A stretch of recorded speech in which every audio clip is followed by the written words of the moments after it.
नमस्कार, आप देख रहे हैं टोटल न्यूज। आपके साथ मैं हूं सौरभ जौहरी। हमारी खास पेशकश में आपका स्वागत है। मुख्यमंत्री मनोहर लाल ने विधानसभा में अपने दूसरे कार्यकाल का बजट पेश कर दिया। इस बार का बजट पिछले साल की तुलना में लगभग 11% ज्यादा है। बजट में कोई नया कर प्रस्तावित नहीं है।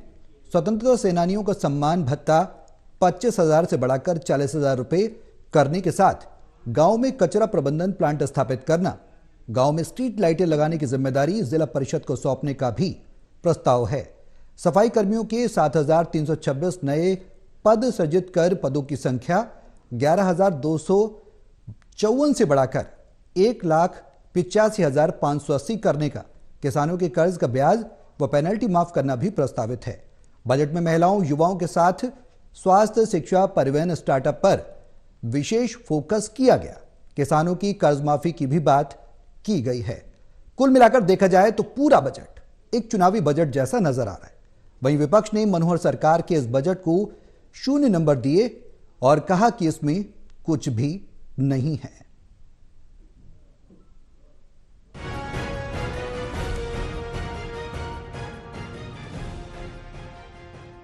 मुख्यमंत्री मनोहर लाल ने विधानसभा में बजट पेश किया। मुख्यमंत्री ने इस दौरान कहा कि भारत दुनिया की सबसे तेजी के साथ बढ़ती अर्थव्यवस्था है। हमने कोविड का भी सामना किया। अगले 2 दशक अमृतकाल के हैं, जिसमें भारत दुनिया का अग्रणी विकसित देश बनेगा और विश्व गुरु बनेगा। बजट पेश करने के दौरान मुख्यमंत्री मनोहर लाल ने कहा कि विकसित भारत की यात्रा में विकसित हरियाणा अहम भूमिका निभाएगा। भारत वर्ष 2023 में 6.7% की विकास दर के साथ दुनिया में तेजी से बढ़ती हुई अर्थव्यवस्था है। सबका साथ, सबका विकास, सबका प्रयास और सबका विश्वास के मूल मंत्र से राष्ट्र ने कोरोना वायरस महामारी की चुनौती का सफलतापूर्वक सामना किया। अगले 2 दशक अमृत काल के हैं। इस काल में भारत दुनिया के अग्रणी विकसित देशों में से एक होगा, पुनः विश्व गुरु बनेगा। विकसित भारत की इस यात्रा में विकसित हरियाणा एक महत्वपूर्ण भूमिका निभाएगा। मुख्यमंत्री ने राम मंदिर निर्माण को लेकर प्रधानमंत्री का धन्यवाद भी किया। 500 वर्षों के इंतजार और संघर्ष के बाद अयोध्या में श्री राम मंदिर के निर्माण और भगवान श्री राम लला जी की प्राण प्रतिष्ठा के लिए मैं माननीय प्रधानमंत्री श्री नरेंद्र मोदी जी का सभी हरियाणा वासियों की ओर से हार्दिक आभार व्यक्त करता हूं। मुख्यमंत्री ने साल 2024-25 के लिए 1,89,876.61 करोड़ रुपए का बजट पेश किया है, जो संशोधित अनुमानों से 11.37% ज्यादा है। उन्होंने कहा कि इस वर्ष के बजट में कोई नया कर नहीं लगाया गया है। मैं वर्ष 2024-25 के लिए 1,89,876.61 करोड़ रुपए का बजट प्रस्तावित करता हूं, जो 2023-24 के 1,70,490.84 करोड़ रुपए के संशोधित अनुमानों से 11.37% की वृद्धि दर्शाता है। मुख्यमंत्री मनोहर लाल ने किसानों को हरियाणा और अर्थव्यवस्था की रीढ़ की हड्डी बताया। उन्होंने कहा कि हरियाणा सरकार 14 फसलों पर MSP दे रही है। इतना ही नहीं, भावांतर भरपाई योजना के तहत किसानों को फल और सब्जी की फसलों पर भी लाभ दे रही है। पिछले 3 वर्षों में सरकार ने न्यूनतम समर्थन मूल्य यानी MSP पर 14 फसलों की खरीद की है और इसका भुगतान सीधे किसानों के खाते में किया है। सरकार ने खरीफ और रबी सीजन में 2023 में 29,876 करोड़ रुपए का भुगतान सीधे किसानों के खाते में जमा किया है। भावांतर सहायता की 178 करोड़ रुपए की राशि सीधे किसानों के खातों में डाली गई है। सरकार राज्य के सभी किसानों को आश्वस्त करना चाहती है कि वह उनके योगदान को समझती है और हर समय उनके साथ खड़ी रहेगी। सीएम ने किसानों के हित के लिए 500 नए पैक्स बनाने की घोषणा की। साथ ही फसली ऋण पर ब्याज माफी और पेनल्टी माफी की घोषणा भी की। मैं वित्त वर्ष 2024-25 में 500 नए सीएम पैक्स स्थापित करने का प्रस्ताव करता हूं। मुझे उम्मीद है कि सीएम पैक्स से ग्रामीण क्षेत्रों में समृद्धि के नए द्वार खुलेंगे और सहकारी आंदोलन को फलने फूलने के लिए एक मंच मिलेगा। अध्यक्ष महोदय, हमारी ये जो प्राथमिक ग्रामीण ऋषि समिति यानी पैक्स ऋण समितियां पैक्स के माध्यम से किसानों को ऋण दिए जाते हैं। मैं 30 सितंबर 2023 तक लिए गए फसली ऋण पर 31 मई 2024 तक मूलधन का भुगतान करने पर ब्याज व जुर्माने की माफी की घोषणा करता हूं। सीएम ने प्रधानमंत्री के कथन से बजट का समापन करते हुए कहा कि माननीय प्रधानमंत्री जी का ये कथन भारत के लिए यही समय है, सही समय है। राष्ट्र के विकास और गौरव का मूल मंत्र होगा, जो देश को एक विकसित भारत और हरियाणा को विकसित राज्य बनाने के लिए हम सबको अपनी ऊर्जा का सही उपयोग करना होगा। कैमरा पर्सन राजेश कुमार के साथ देवेंद्र कथुरिया, टोटल टीवी, चंडीगढ़।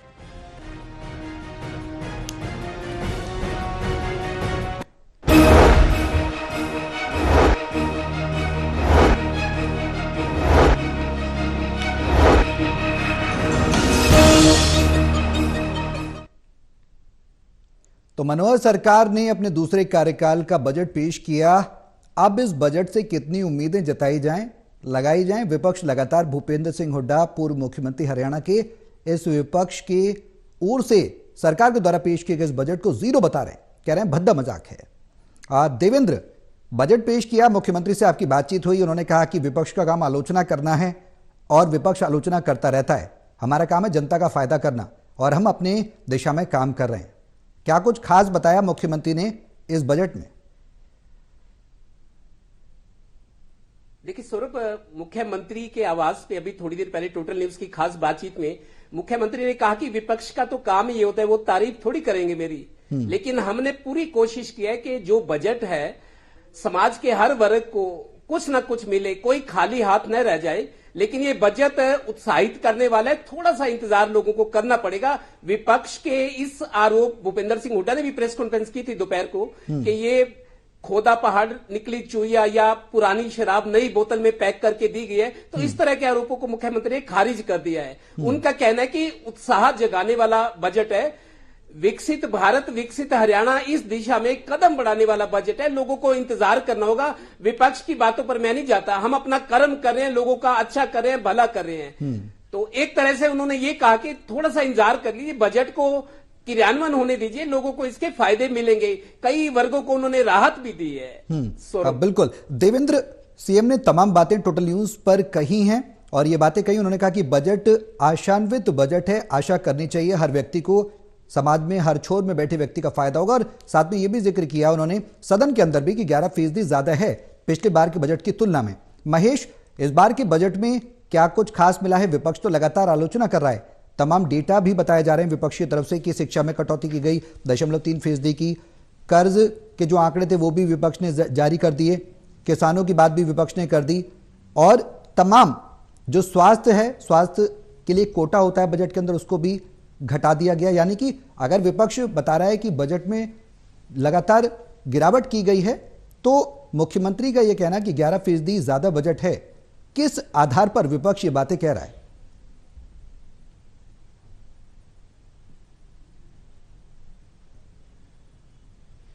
देखिए, साथ तौर से ये बात मैं कह सकता हूं कि मल्टी डायमेंशनल इस बजट को माना जा सकता है। जिस तरीके से HKRM के जरिए ज्यादा कर्मचारियों की भर्ती का जिक्र मुख्यमंत्री कर रहे हैं और ज्यादा नए युवाओं को प्रशिक्षित कर मुख्यमंत्री ये कोशिश भी कर रहे हैं कि बेरोजगारी का जो संकट है किसी हद तक कम किया जा सके। और जहां तक किसानों की बात है, फसली ऋण पर ब्याज माफी का जिक्र यहाँ पर मुख्यमंत्री कर रहे हैं। तो फसली ऋण जो है वो 6 महीनों से ज्यादा का नहीं होता, 6 महीनों के भीतर ही उसे रिटर्न करना होता है बैंक को, और उसके बाद ही जो है बैंक दोबारा से अगली फसल के लिए वो ऋण जारी करता है। तो बहुत ज्यादा इसमें किसी तरह की रियायत या बहुत ज्यादा फायदा किसानों को मिल पाए ऐसा तो नहीं होगा, लेकिन अलग अलग डायमेंशन से अगर समझने की कोशिश की जाए तो हर पहलू को छूने की कोशिश इस बजट के जरिए की गई है, चाहे वो युवाओं से जुड़ी हो, चाहे वो खास फोकस यहां पर किसानों को लेकर रखा गया है। इसके अलावा इलेक्ट्रिफिकेशन का जिक्र भी यहां पर किया गया है, सोलर पैनलों को लेकर केंद्र सरकार की जो योजना है उसी का जिक्र यहां पर मुख्यमंत्री की तरफ से कर दिया गया है। फिलहाल इतना जरूर कहा जा सकता है कि मल्टी डायमेंशनल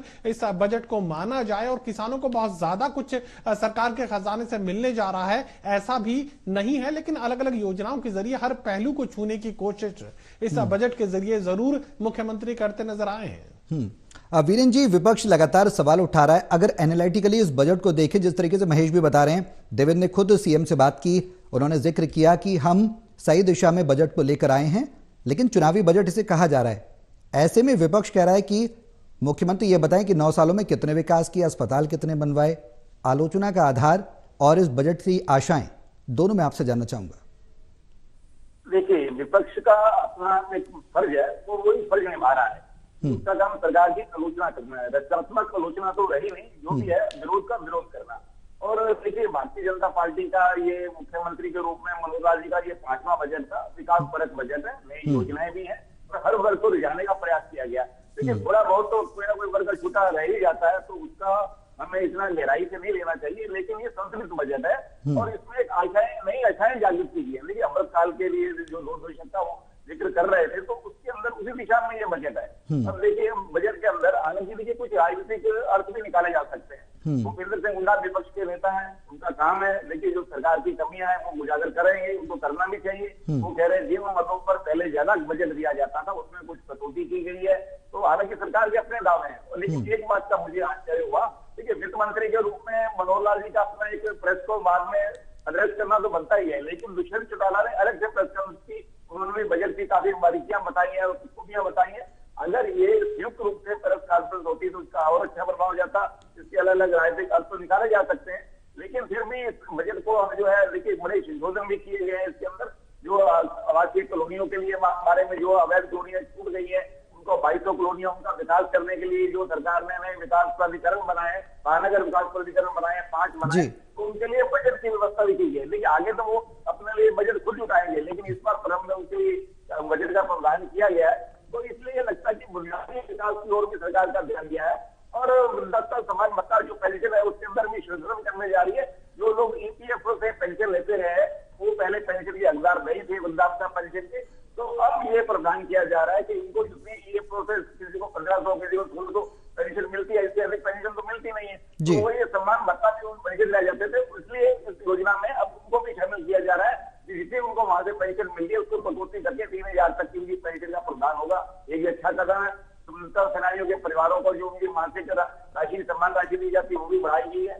तो इसलिए पत्रकारों के लिए भी जो उनका मेडिकल बीमा है उसकी जो दायरा है बढ़ाकर 10 लाख रुपए किया गया है। तो इसलिए हर वर्ग का एक प्रयास किया गया। लेकिन फिर भी कुछ क्षेत्र ऐसे हैं जहाँ जो वृद्धावस्था के लिए जो ओल्ड एज के लिए थे, जो वृद्ध जनों के लिए कुछ और बहुत कुछ किए जाने की आवश्यकता है कि काम करने के लिए तो बहुत आवश्यकता है और इसमें एक वर्ष के बजट के अंदर उसको पूरा नहीं किया जा सकता।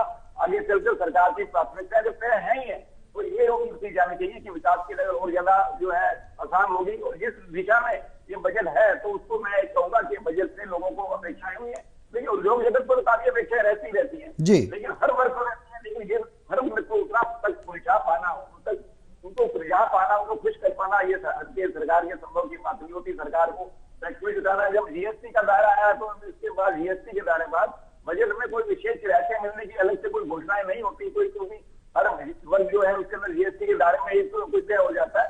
तो इसलिए हालांकि सरकार की प्राथमिकता है, बिल्कुल वीरेंद्र जी, बिल्कुल प्राथमिकताएं सरकार की हैं। देवेंद्र, विपक्ष लगातार इस बजट को भद्दा मजाक कह रहा है जनता के साथ। सवाल यही है कि अगर चुनावी बजट के तौर पर इसे ना भी देखा जाए, क्योंकि देखने में अगर ये बजट देखा जाए तो इसमें कुछ खास चुनावी नजर नहीं आता। अगर विपक्ष लगातार इसे कह रहा है कि इसमें कुछ नहीं है, तो इस बार ये मान लिया जाए कि हरियाणा सरकार की ओर से कोई चुनावी लोक लुभावन वादे नहीं किए गए, क्योंकि लोकसभा चुनाव सिर पर है। उम्मीद की जाती है कि बजट में जनता को आकर्षित करने के लिए कुछ बहुत बड़ा देखने को मिलेगा। ऐसा कुछ इस बार मनोहर सरकार की तरफ से नहीं किया गया। देखिए सौरभ, मुख्यमंत्री मनोहर लाल दरअसल एक व्यवहारिक व्यक्ति हैं। वो इन चीजों में विश्वास नहीं करते कि हम ये कर देंगे वो कर देंगे, जैसा वायदे किए जाते हैं बजट में या घोषणाएं की जाती है। मुख्यमंत्री का कहना है कि हम वही चीज का जिक्र करेंगे जो हम कर सकते हैं, जो नहीं कर सकते हम उसका जिक्र नहीं करेंगे। तो देखिए विपक्ष का काम है मीन मेख निकालना, विपक्ष को अपनी राजनीति भी करनी होती है। लेकिन एक चीज जरूर कहूंगा सौरभ जी, पूर्व सीएम भूपेंद्र हुड्डा ने बतौर विपक्षी नेता के जो एक प्रेस कॉन्फ्रेंस की है, उन्होंने एक जो बातें रखी हैं उनका भी संज्ञान लेना जरूरी है। क्योंकि अगर उन्होंने कोई बात कही है तो ऐसा नहीं है कि हम उनको खारिज कर दे, क्योंकि लोकतंत्र में विपक्ष की बात भी सुनना चाहिए। पूर्व मुख्यमंत्री ने ये कहा कि जिस तरीके से सरकार कह रही है कि 11.37% इजाफा हुआ है बजट में, लेकिन पूर्व सीएम ने ये तकनीकी तौर पे बताया प्रेस कॉन्फ्रेंस में कि अगर देखा जाए तो 3% डिक्रीज हुआ है बजट। जो पहले बजट था 1,83,000 का था, उसमें 3% बजट कम हुआ है। इसके टेक्निकल रीजन बताए हैं। उन्होंने कहा जी ये तकनीकी बात है, मैं जिम्मेदारी के साथ कह रहा हूं। दूसरा, जिस तरीके सरकार पर जो कर्ज है, कर्ज का जिक्र शायद कम किया गया है, ये विपक्ष लगातार आरोप लगा। बिल्कुल, सवाल यही है महेश कि आखिर जो बजट, देवेंद्र मैं आपके पास लौटूंगा, लेकिन इस बीच कई सवाल खड़े हो रहे हैं। महेश, विपक्ष लगातार सीधे तौर पर आरोप लगा रहा है कि कर्ज हरियाणा पर बढ़ रहा है। आंकड़े भी कांग्रेस की तरफ से जारी किए गए प्रदेश में, और यह भी आरोप लगाया गया कि मूलधन का भुगतान करने की स्थिति में हरियाणा सरकार नजर नहीं आ रही है।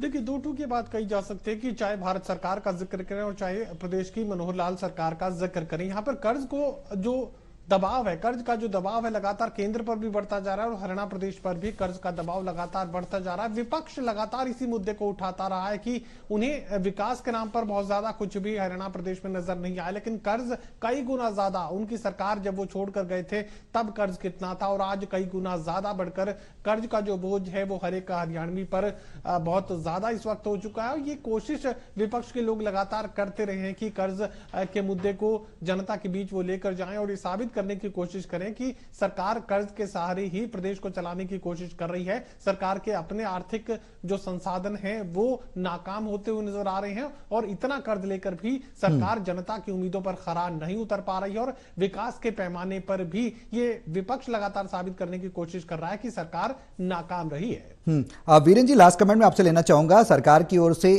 तमाम चीजों का जिक्र इसमें किया गया, किसानों का जिक्र किया गया, एमएसपी पर 14 फसलों पर एमएसपी की बात की गई, उम्मीदों भरा बजट बताया गया, लेकिन विपक्ष यह कह रहा है कि स्वास्थ्य, शिक्षा, परिवहन, स्टार्टअप्स पर सरकार का फोकस कम रहा। रूरल डेवलपमेंट की अगर बात की जाए तो जीरो रहा। अगर आंकड़ों की और एक एक पहलुओं को छूने की बात करें तो क्या आम आदमी की उम्मीदों पर यह बजट खरा उतरता है? लास्ट कमेंट आपसे चाहूंगा सर, संक्षेप में। आंकड़ों की जादूगरी छोड़ दी जाए तो हम ये देखें कि आम आदमी कितना संतुष्ट है। आज अगर हम स्थिति देखें तो आम आदमी को सरकार से क्या अपेक्षा है और सरकार उन अपेक्षाओं पर कितना उतरती है। ये पोर्टल की व्यवस्थाओं के लिए भी सरकार ने काफी कुछ जो है बजट में प्रावधान किया है, लेकिन लोगों की अपेक्षाएं बहुत अधिक है। इस सरकार से ज्यादा अपेक्षाएं हैं और सरकार उन अपेक्षाओं पर कितना खरा उतरी है, ये योजनाएं जो बनाई है, जो प्रस्ताव किए गए हैं, लाकर पर कितना खरा उतरते हैं, ये तो समय भी बताएगा। और ये बात देखिए, सरकार ने बीपीएल परिवारों को क्यों प्राथमिकता दी है, जिनकी आय जो है ऐसे परिवारों को 1,000 किलोमीटर तक मुफ्त सफर करने का जो एक प्रावधान किया है, इसके अंदर सरकार बीपीएल परिवारों को फिर लाभान्वित करने जा रही है। उसके हर परिवार के हर सदस्य को 1,000 किलोमीटर का जो यात्रा करने की सुविधा दी है रोड बस के माध्यम से, तो ये लगता है कि बीपीएल परिवारों पर सरकार विशेष रूप से फोकस कर रही है। इसको आप चुनावी बजट से भी जोड़ सकते हैं, चुनावी अपेक्षाओं से भी जोड़ सकते हैं। कुल मिलाकर देखा जाए तो मध्यम वर्ग को जो थोड़ी बहुत निराशा हुई है, लेकिन आज जब बजट में ऐसा कुछ होता ही नहीं, सब जो है टैक्स बजट होता है, तो इसलिए ये संतुलित बजट है। और विपक्ष जो कहा है, विपक्ष ने जो आलोचना की है, उसके अपने अर्थ है, अपने मायने हैं।